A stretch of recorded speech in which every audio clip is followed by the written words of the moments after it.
बिस्मिल्लाहिर्रहमानिर्रहीम, अस्सलाम वालेकुम। अब हम एक और टॉपिक पढ़ेंगे जिसको हम कहते हैं वाइल लूप। लास्ट टाइम हमने लूप का टॉपिक स्टार्ट किया था और उसके अंदर हमने फॉर लूप पढ़ा था और हमने ये देखा था कि फॉर लूप में हमें एंडिंग कंडीशन एक चाहिए होती है जिसके ज़रिए से हम लूप को एंड कर देते हैं। वाइल लूप एक और टाइप ऑफ लूप है जिसको हम तकरीबन फॉर की तरह ही इस्तेमाल कर सकते हैं। वाइल लूप के अंदर हम एक कंडीशन देते हैं और जब तक वो कंडीशन ट्रू रहती है लूप चलता रहता है।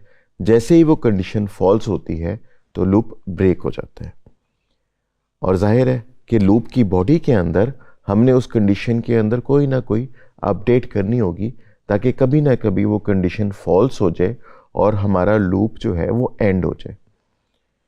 इसकी एग्जांपल जो है अक्सर काउंटिंग के अंदर होती है, अक्सर ऐसी जगहों पे जहाँ पे हमें पहले से नहीं पता होता कि ये लूप कितनी दफ़ा चलेगा या कब एंड होगा, वहाँ पे हम वाइल लूप को प्रेफर करते हैं ओवर द फॉर लूप। इसमें हमें एहतियात ये करनी होती है क्योंकि अब हम वाइल लूप के अंदर जो कंडीशन है उसके फॉल्स होने पे डिपेंड कर रहे हैं कि लूप एंड हो जाएगा। अगर वो कंडीशन फॉल्स ना हुई तो ये लूप हमेशा हमेशा के लिए चलता रहेगा जिसको हम कहते हैं इन्फिनिट लूप।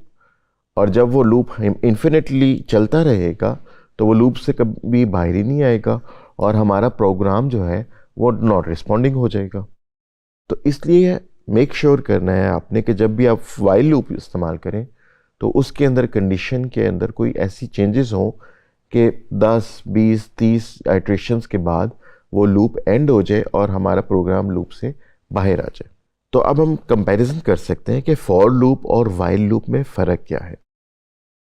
फॉर लूप हम मोस्टली तब इस्तेमाल करते हैं जब हमें पता हो कि ये लूप कितनी दफ़ा चलना है।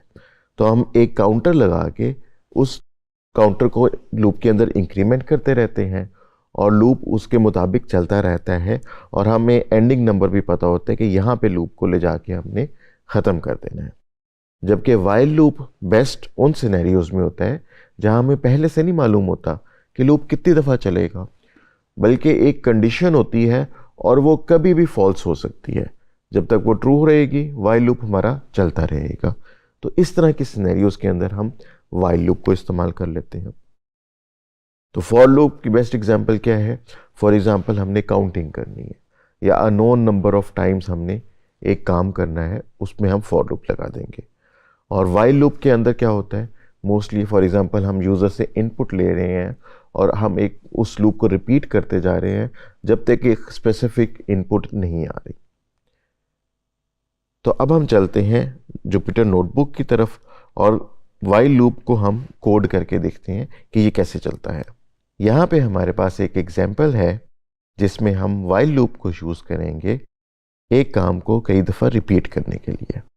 तो यहाँ पे हम देखते हैं कि हमारे पास काउंट एक वेरिएबल है जिसकी वैल्यू हमने 1 से इनिशियलाइज कर दी और हमने वाइल कंडीशन लगाई कि जब तक काउंट जो है 5 से नीचे रहेगा या इक्वल रहेगा तब तक चलता रहेगा। और लूप की बॉडी के अंदर हम एक काम तो कर रहे हैं कि काउंट को प्रिंट करवा रहे हैं, दूसरा काम हम ये करवा रहे हैं कि काउंट के अंदर इंक्रीमेंट कर रहे हैं।